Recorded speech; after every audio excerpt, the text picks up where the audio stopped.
Bonjour à tous, bienvenue sur Sensation, l'association Une patte tendue éduque et remet aux personnes en situation de handicap des chiens d'assistance ou des chiens écouteurs. Mais comment les chiens sont-ils éduqués? Pour en parler avec nous, je suis aujourd'hui avec Manon Barbero, vous êtes présidente et fondatrice de l'association, et Laurine Champenois, éducatrice canine au sein de l'association. Bonjour. Bonjour. Bonjour.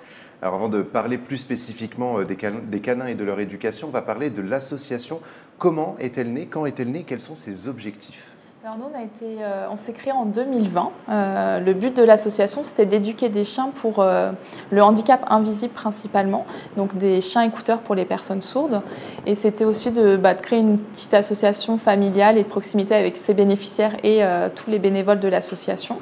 Et depuis du coup 2023, on éduque maintenant des chiens d'alerte médicale, donc on a un peu ouvert nos missions.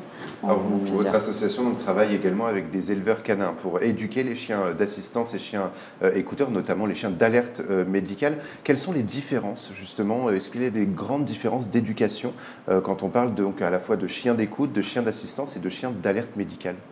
Effectivement, du coup, avec Laurine, on est éducatrice de chiens d'assistance, donc on va former des chiens et on va spécifier certains chiens en fonction de leur aptitude. Donc des chiens écouteurs, on va travailler principalement l'écoute du chien, donc qu'il soit alerté à chaque fois qu'il y a des sons qui sont émis dans l'environnement, des sons qu'il aura appris. Concernant le chien d'alerte médicale, ça va être plutôt travailler l'olfaction du chien.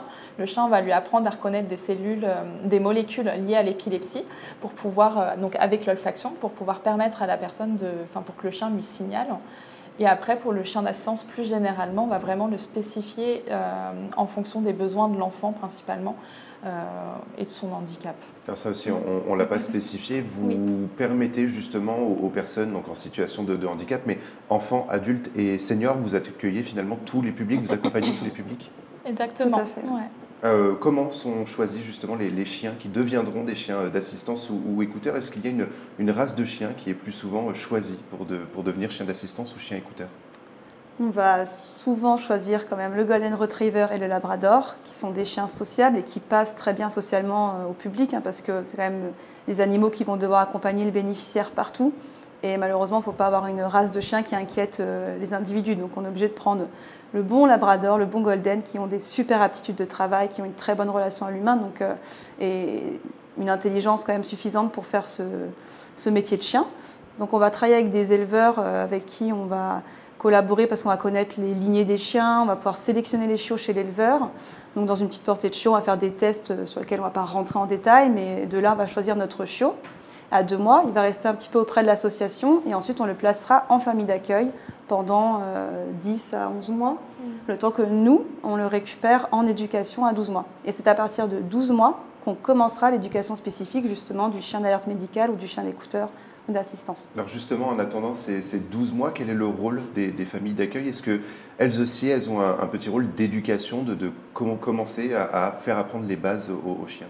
Tout à fait. Elles ont le rôle de sociabiliser déjà le chiot et le jeune adulte partout. Elles vont devoir l'emmener au travail, elles vont aller faire leurs courses avec leur chien, partir en vacances avec. Elles vont devoir apprendre les premières petites bases d'un chien de compagnie, donc la propreté, la marche en laisse, les petits ordres assis, couchés qui sont assez simples à mettre en place. Manon et moi, on va les accompagner tout au long de cette période parce qu'on va se voir fréquemment, 2 à 3 fois par mois les premiers mois et puis après 1 fois par mois pour être sûr que tout se passe bien, pour être sûr que le chien n'a pas d'appréhension dans son environnement. Il ne faut pas qu'il ait peur des transports en commun, il faut qu'il passe partout et qu'il soit à l'aise. Donc tout ça, on y va en douceur, on accompagne le chien et la famille pour que ça se fasse positivement pour lui, qu'il n'y ait pas de problème. Alors, dans la rue, on voit justement, on peut remarquer les chiens d'écoute, les chiens d'assistance, parce qu'ils ont toujours un petit bandeau autour d'eux. Et il y a également cette notification, entre guillemets, ne pas toucher, notamment lors de leur éducation. C'est un petit peu l'erreur qu'on a fait nous aussi, en arrivant. Dès qu'on voit un chien, on a envie de le caresser. Pourquoi est-ce qu'il est important de ne pas caresser, de ne pas s'approcher du chien pendant qu'il est dans cette phase d'éducation? C'est vrai que c'est déjà compliqué de résister. Ouais. On sait qu'avec des petites boules de poils, surtout à 2-3 mois, c'est un peu compliqué de résister. Après, on va l'apprendre au chien pour plusieurs raisons.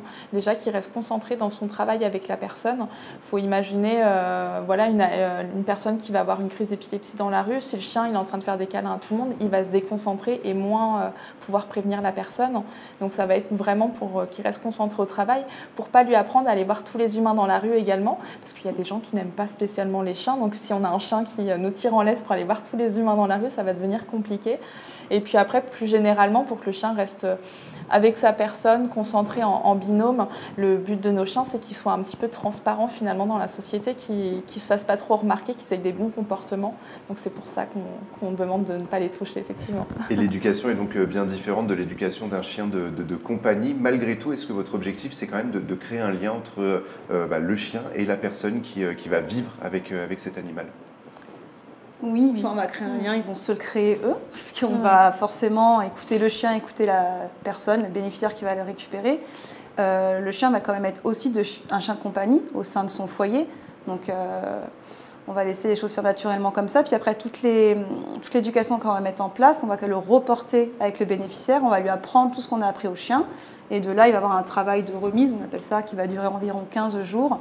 Et le lien se fait très rapidement, et s'il ne se fait pas, parce que c'est possible, humains et chiens ne peuvent ne pas s'entendre, et là on va arrêter la remise et on veut trouver ce lien. C'est important pour nous qu'il y ait quelque chose de fort qui se crée avec le bénéficiaire et le chien pour continuer l'aventure. Alors on va rassembler un petit peu justement le puzzle. Donc vous nous avez dit que dès que vous récupérez le chien, c'est une famille d'accueil donc qui le garde jusqu'à ses 12 mois, donc qui apprend aussi quelques bases, etc.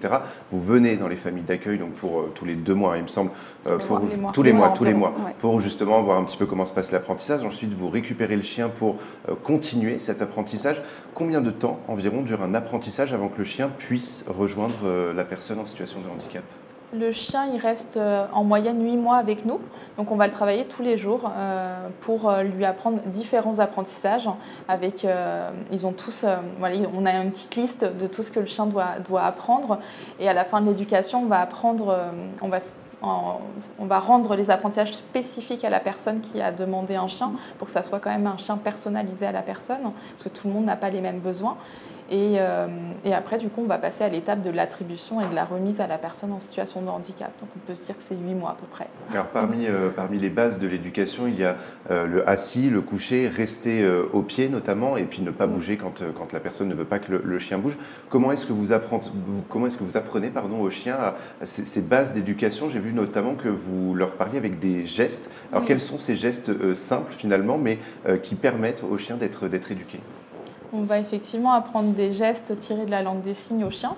Comme ça, s'ils sont remis à une personne sourde signante, le chien pourra répondre à ces gestes.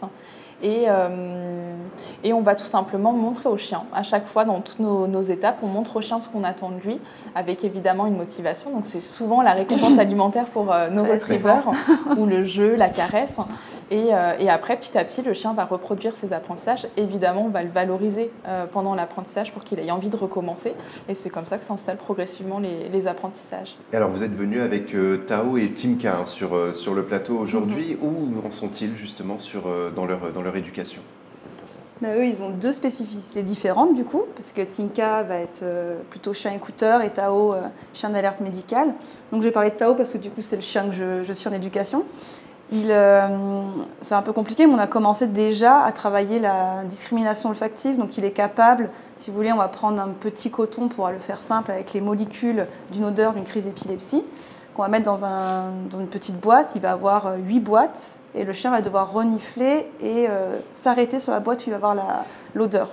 Donc là, il va être récompensé, évidemment. Après, on va prendre cette odeur, on va la mettre sur nous, dans des moments comme celui-là, par exemple, où il dort, il est tranquille. On va mettre l'odeur sur nous et puis lui va devoir se réveiller et nous poquer. Donc le poc, c'est le chien qui donne un coup de museau sur son bénéficiaire ou sur une personne à qui il doit prévenir pour la crise. Et là, on va le récompenser également. Donc il en est plutôt à la fin de son cursus, on va dire. Et ça met environ 6-7 mois à mettre en place tout ça.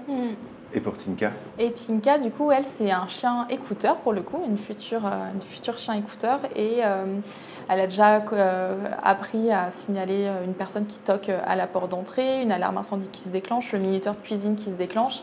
À chaque fois, elle vient me chercher, à me mettre des coups de museau dans la cuisse, c'est ce qu'on appelle le POC.